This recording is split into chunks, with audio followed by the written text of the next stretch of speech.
बहू की सौतन। सदियों से हर सास की खुराक अपनी बहू की चुगली और पोते पोतियों का लाड़ है। पर बदनसीबी से सुषमा जी के जीवन में ये अवसर अभी तक आया नहीं था। अपने घर पर बैठी सुषमा जी अपनी सहेलियों के साथ किटी पार्टी एंजॉय कर रही होती है। तभी उनकी एक सहेली सुशीला कहती है, अब तो बस तेरा ही घर रह गया है सुषमा, जिसमें किटी पार्टी हो सकती है। वरना हम सभी के घरों में पोते पोतियां इतना भाग दौड़ करते हैं कि सांस लेना भी दुश्वार हो गया है। तभी दरवाजे से गोद में एक बच्चा लिए निर्मला आती है। अरे यार, अब पंक्चुएशन के पैसे मत मांगना मुझे। मेरा पोता मेरी बहू के पास रुकना ही नहीं चाह रहा था, तो इसे भी साथ लाना पड़ा। उसी में देरी हो गई। निर्मला के गोद में बच्चे को देखकर सुषमा फौरन उसे अपनी गोद में ले लेती है और उसके साथ खेलने लग जाती है। वो बच्चा भी सुषमा के साथ बड़ा घुल मिल जाता है। यही तो आजकल की बहुओं की ट्रिक है निर्मला। अपने बच्चे को बचपन से सास के पास छोड़ देगी तो बच्चा माँ के पास रहेगा कैसे? अरे भाई, अब इस उम्र में हम तुम्हारे बच्चे भी संभालते रहे। पहले तुम्हारा पति संभाले, फिर तुम्हारे बच्चे भी संभाले। वैसे तेरी बहू के क्या हाल चाल है विमला? बस वही 10 बजे उठना और उठते ही अपनी माँ को कॉल कर ससुराल वालों की चुगली करना। अपने बेटे तक को रोटी मुझे डालनी पड़ती है। तेरा सही है सुषमा, ना बहू ना पोते पोती, कोई झंझट ही नहीं। ऐसा क्यों बोलती है विमला? मैं तो चाहती हूँ कि मेरी भी एक बहू हो, ताकि मैं उसकी चुगली तुम सबसे कर सकूं और एक छोटा सा पोता या पोती हो जो मेरी नाक खींचे। जब तक कोई लड़की दुल्हन नहीं बनती तब तक उसे शादी सपनों से सुहानी दुनिया ही लगती है। ऐसा ही तुझे भी लग रहा है। एक बार बहू आ जाएगी ना, फिर अपनी किस्मत को रोएगी तू। अरे मुझे नहीं पता, मुझे तो चाहिए एक बच्चा अपने घर पर, और इस बार मैं राज को शादी के लिए मनवा कर ही रहूंगी। और सुषमा ठान लेती है कि वो अपने घर बच्चों की किलकारियां गुंजवा कर ही रहेगी। इसके लिए वो अपने बेटे राज से बात करती है, पर राज को किसी चीज से कोई फर्क था ही नहीं। वो तो हर वक्त बस अपने फोन पर ही लगा रहता, खाने के टेबल पर। पहले रोटी खा ले, बाद में बात कर लेना। अरे नहीं नहीं सुजीत यार, तुझे नहीं पता, ये बॉस ना बड़ी ठगी करता है हमारे पीठ पीछे। कमाता नहीं है एक आना, और ड्रामा ऐसा जैसे लिए बैठा हो खजाना। इंजीनियरिंग करने के बाद 30,000 कमाने में तुम्हारा बेटा फोन से इस तरह चिपका रहता है जैसे अंबानी तो यही हो। ऐसे क्यों बोलते हो जी? मेरा बेटा हीरा है, हीरा। बस एक फोन पर चिपके रहने की बुरी आदत है, पर अब इस आदत को भी बदलने का रास्ता मिल गया है मुझे। इसकी शादी करवा दूंगी। जैसे ही सामने खूबसूरत सी लड़की आएगी ना, कान से अपने आप ही फोन हट जाना है। आप भी ना शादी के पहले कम भटके हुए नहीं थे। कैसे कैसी बुरी बुरी आदतें थी आपको, माँ जी ने सब कुछ बताया था मुझे। पर देखिए कैसे शादी होते ही सारी आदतें सुधर गई आपकी। तो इसकी क्यों नहीं सुधरेगी? शादी होगी तो खुद लाइन पर आ जाएगा, और मुझे भी एक बहू मिल जाएगी चुगली करने के लिए। ए सुन ले बेटा, तेरे लिए लड़की देख रही हूँ मैं, देख लूँ ना? अरे नहीं यार, मतलब एक कॉल करो ना, सबको कॉल पे ले लो। ये कहता हुआ खाना अधूरा छोड़कर हमेशा की तरह राज फोन पर बात करता हुआ छत की ओर चला जाता है, और सुषमा राज के लिए लड़की देखना शुरू कर देती है। फौरन ही नैना के साथ राज का रिश्ता पक्का कर देती है। पर राज की हरकतें कहाँ तक ही नैना से छुपती। शादी के मंडप पर पंडित जी मंत्र पढ़ रहे थे और तभी राज का फोन बज जाता है। एक मिनट पंडित जी। अरे वो रवि को देने वाली मशीन थी, महेश को क्यों दे दी? सिंदूरदान का समय हो गया है। इसका फोन तो मैंने अपने पर्स में रख लिया था। किसने दे दिया इसे फोन? अभी तो फोन रख दे बेटा, आज तेरी शादी है। सिंदूर भर नैना की मांग में। पता नहीं कौन सा काम है जो खत्म ही नहीं होता।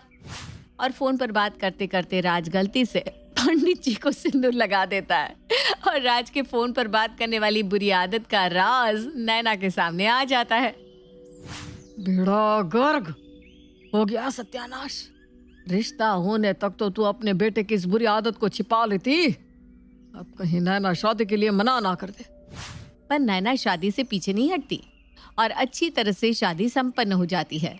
जिस वाक्य को नैना एक कोइंसिडेंस समझती है, वो तो इससे कुछ ज्यादा ही था। विदाई से लेकर गृह प्रवेश तक राज के कान पर तो उसका फोन लगा ही रहता। पूरी विदाई में बेचारी नैना फूट फूट कर रोती रहती है और राज अपने फोन में मगन रहता है। और फिर आती है सुहाग रात की बारी। नई नवेली दुल्हन की तरह सजी हुई नैना बिस्तर पर अपने पति का इंतजार कर रही होती है कि कब राज आएगा और कब उसका घूंघट हटाएगा। और राज आता भी है, पर जैसे ही राज नैना के चेहरे से घूंघट हटाने जाता है, ट्रिंग ट्रिंग उसका फोन बज जाता है। ये प्रफुल्ल क्यों फोन कर रहा है? लगता है फिर से कोई गड़बड़ हो गई है। और फोन पर बात करते करते राज कमरे से बाहर चला जाता है। ये क्या बात हुई?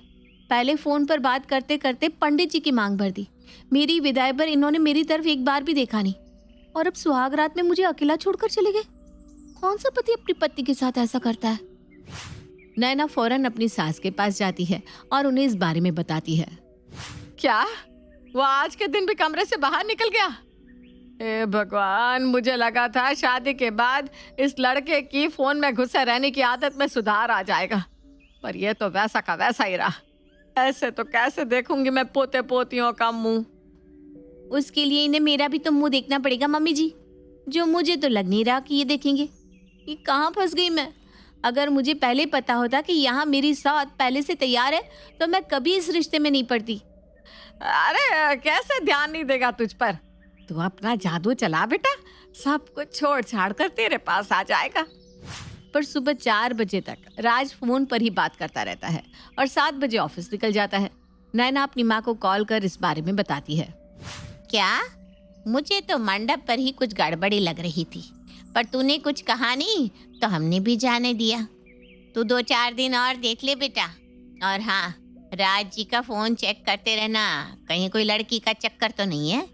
एक मौका देखकर उससे बैठकर बात कर, और उसके बाद भी राज्य के बर्ताव में सुधार नहीं आया तो फट से मुझे या तेरे पापा को कॉल कर देना, हम फौरन तुझे लेने आ जाएंगे। मुझे तो अब लग रहा है कि पहले से ही उनके जीवन में कोई होगी, वरना शादी की पहली रात कौन सा आदमी अपनी पत्नी को छोड़कर फोन में घुसा रहता है? मैं कहाँ जाऊँ मम्मी? अरे नहीं नहीं नहीं बेटा, रो मत, तेरा घर पड़ा है, टेंशन मत ले। जमाना बदल गया है, ऐसी कोई बात निकली तो हम तेरी दूसरी शादी करवा देंगे, तुझे वहाँ मरने थोड़ी ना छोड़ देंगे। और शादी में जो खर्चे हुए हैं वो तो मैं तेरे सास ससुर से निकलवा ही लूंगी। 10 बातें सुनाऊंगी सो अलग। अपनी माँ की बात मानकर नैना एक अच्छी पत्नी की तरह ही राज से पेश आती है और उसे खाना परोस कर देती है। पर रात को कमरे में आने के वक्त राज फोन पर बात करते करते छत पर चला जाता है। पर इस बार नैना शांत नहीं बैठती, वो चिपके से राज के पीछे पीछे छत पर चली जाती है, जहां वो देखती है कि राज छत पर पहुंचते ही फोन अपने पॉकेट में रखकर बिस्तर लगाकर सो जाता है। ये क्या था? ये तो छत पर आकर सो गए। कहीं इनकी गर्लफ्रेंड ने इन्हें मुझसे दूर रहने को तो नहीं कहा? अब तो मुझे पक्का विश्वास हो गया है कि इनके जीवन में कोई है। सत्यानाश हो जाए उस डायन का जिसने मेरी शादीशुदा जिंदगी बर्बाद की। अभी इनका फोन चेक करती हूँ, सब दूध का दूध पानी का पानी हो जाएगा। नैना राज का फोन उठाती है और उसके फोन को चेक करने लग जाती है। वो देखती है कि उसके फोन में कोई रिसेंट कॉल थी ही नहीं। एक कॉल लगा था, वो तो नत्थू हलवाई का था, जिसे देखकर नैना को कुछ समझ में नहीं आता। तो फिर ये फोन पर बातें करने का नाटक क्यों करते हैं? ये ऑफिस भी जाते हैं या नहीं? अब तो मुझे इनका पीछा करना होगा। अगली सुबह नैना चुपके से राज का पीछा करती है और उसका पीछा करते करते वो हलवाई की दुकान तक पहुंच जाती है। अंदर जाकर नेहा देखती है कि राज हलवाई की दुकान पर भजिए तल रहा है। आप एक हलवाई हैं? ये सब क्या है? आप लोगों ने मुझसे झूठ बोलकर शादी की? नैना, मैं तो तुम्हें कब से इस बारे में बताना चाहता था, पर शादी से पहले मम्मी ने मेरी तुमसे एक भी मीटिंग नहीं होने दी, क्योंकि उन्हें लगा कि मेरे इस फोन पर बात करने की आदत के बारे में तुम्हें पता चल जाएगा। पर फेरे के वक्त भी मैंने बहुत कोशिश की तुम्हें इस बारे में बताने की, पर तुमने ध्यान ही नहीं दिया। सच्चाई है कि इंजीनियरिंग की डिग्री कंप्लीट करने के बाद भी मेरी नौकरी कहीं लग नहीं रही थी। हर वक्त सभी मुझे ताने दे रहे थे कि नल्ला है ये। इसीलिए मैंने एक हाई स्टैंडर्ड सेट करने के लिए हर वक्त लोगों के सामने फ़ोन पर बात करने का ड्रामा शुरू कर दिया, टू शो कि मैं कितना बिजी हूँ, जिस कारण कोई मुझसे कुछ सवाल जवाब ही ना कर पाए। फिर काम ढूंढते ढूंढते मुझे नत्थू हलवाई के पास काम मिला तो मैंने ज्वाइन कर लिया। मैं ऑफिस के कपड़े पहनकर घर से निकलता हूँ, पर आता यहाँ हूँ, और यही मेरी सच्चाई है। अब देखो, तुम्हें मुझे छोड़कर जाना है तो तुम जा सकती हो।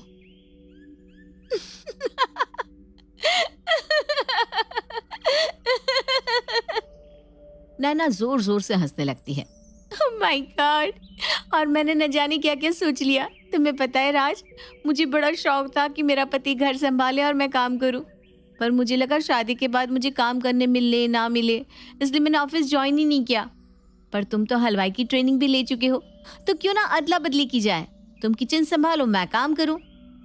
2 साल बाद, मेरा टिफिन राज। ये लो।